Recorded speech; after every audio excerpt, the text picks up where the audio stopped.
The lung volumes are tidal volume, inspiratory reserve volume, expiratory reserve volume, and residual volume. Tidal volume is the volume of air inhaled or exhaled during normal breathing. The normal tidal volume is 500 ml or 6 to 8 ml per kg. Inspiratory reserve volume, it is the maximum volume of air inhaled following a normal expiration at rest. A normal inspiratory reserve volume is 2500 to 3500 ml. Expiratory reserve volume is the maximum volume of air that can be exhaled after a normal expiration, which in normal values is 1200 ml. Residual volume is the volume of gas remaining in the lungs after a forceful expiration. The normal range is 1200 ml. And regarding the capacities, there is a vital capacity, inspiratory capacity, functional residual capacity, and total lung capacity. Regarding the vital capacity, it is the maximum amount of gas that can be exhaled after a maximum inhalation. It equals the tidal volume plus inspiratory residual volume plus expiratory reserve volume, which in normal values is 4500 ml. And regarding the inspiratory capacity, it is equivalent to inspiratory reserve volume plus tidal volume, which in normal values are 3500 ml, which is the maximum amount of gas that can be inhaled after a normal exhalation. And regarding the functional residual capacity is in short an FRC, which is the volume of air remaining in the lungs after a normal expiration. It is equivalent to expiratory reserve volume plus residual volume, which is equivalent to 2500 ml.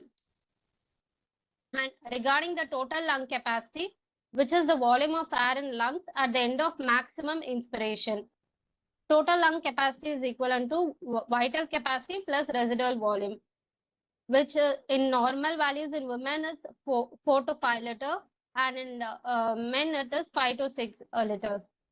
And regarding the closing volumes and closing capacity, the closing capacity is the lung volume at which the smaller airways in dependent areas of lungs begin to close. The closing capacity is equivalent to closing volume plus residual volume. The closing volume is the volume above the residual volume at which the smaller airways begins to close during the expiration. It can be measured during the single breath nitrogen test.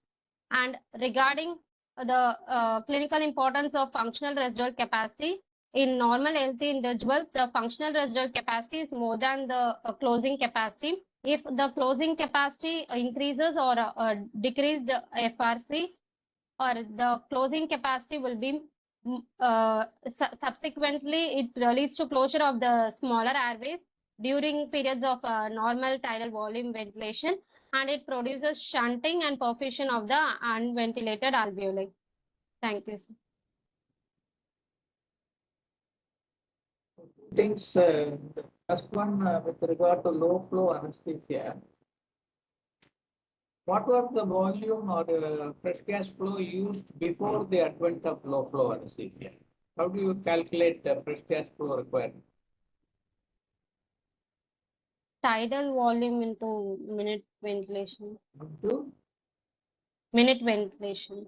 Minute ventilation is the product, it's the respiratory rate. Yes, sir. Tidal volume multiplied by respiratory rate is equal to the minute ventilation. Okay? Yes, sir. So they were using minute ventilation. So for a normal healthy adult, what is the minute ventilation?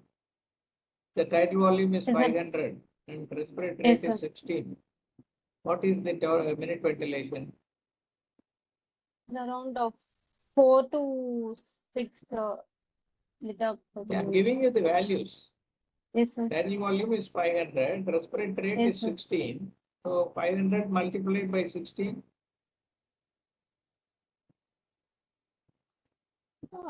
Around 9. 8 liters per minute, sir. 8 liters. 8 to 9. 8 to 9. In maths, that's why you come to medicine, I think. Yeah? So 16 multiplied by 0.5 liters is 8 liters. So they used to use 5 liters of nitrous oxide and 3 liters of oxygen for any case whether the patient is breathing spontaneously or even into controlled ventilation. They used to use very high flow rates. Okay, thinking that then only patient can be effectively oxygenated and carbon dioxide removal also will happen. Especially if the patient is breathing spontaneously, depending upon the breathing circuit, if you have low flow rate, they prove that it can result in CO2 rebreathing and CO2 accumulation. But after the advent of soda lime or the carbon dioxide absorption techniques introduced, who introduced the concept of carbon dioxide absorption and reusing the exhaled gases?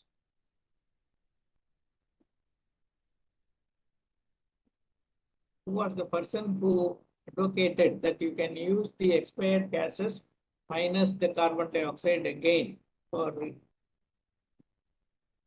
ventilating the patient? Anybody? Waters. Waters to and fro. Very good. It is Sir Waters. Okay. He is a US anesthetist.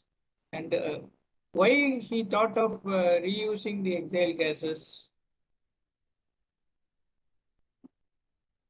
What was the need for him to think why not we reuse the exhaled gases after removing the carbon dioxide? Who answered Waters? Dr. Vijayalakshmi? Yes, sir. Okay.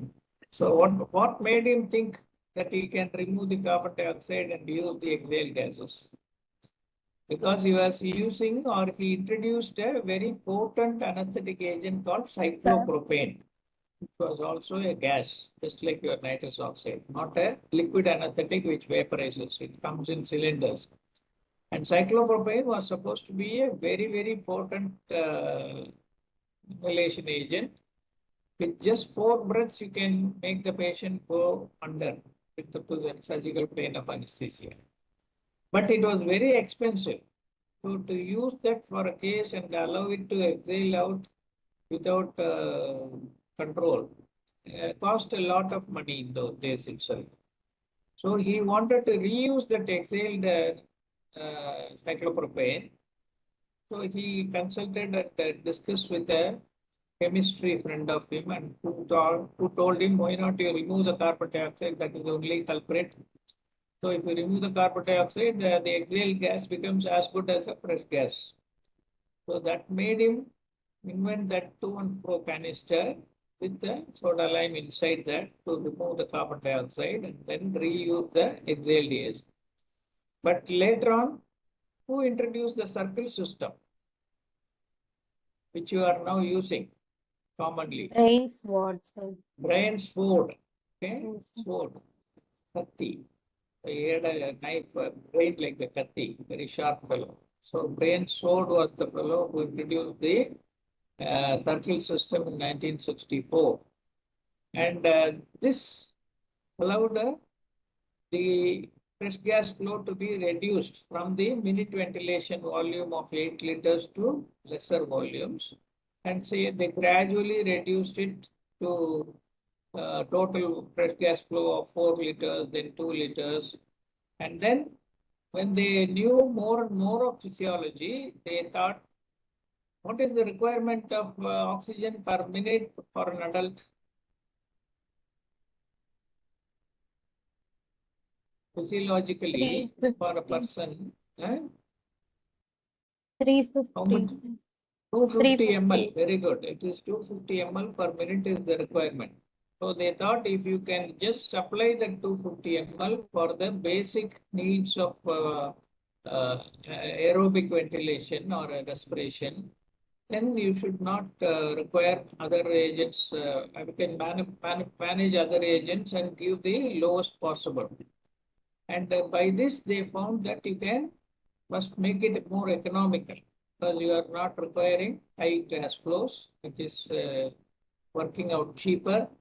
Second, earlier the high gas flow required part of the gases to be vented out by opening the adjustable pressure releasing valve to the theatre atmosphere. So that caused pollution and the global warming effect, all those things happen. And then it was causing dryness of the airway also because the gases that we deliver from the anesthesia machine, they are not humidified. But after the advent of the circle system, where you are supposed to keep all the valves closed and reuse the exhaled gases, there is an exothermic reaction causing heat production as well as water production in the reaction between the carbon dioxide and your soda lime. So this water is able to humidify the gases that you are pumping into the patient. So you are able to preserve the mucociliary activity without dryness, which is caused by the high flow of dry gases that you were giving earlier. So because of all these advantages, they have started recommending the gases that you use nowadays. And what you have mentioned in that about the closed system, dosage delivery, etc., you have to, is there a difference if you use nitrous oxide and air in low flow anesthesia? When low flow anesthesia was introduced, they were using nitrous oxide regularly.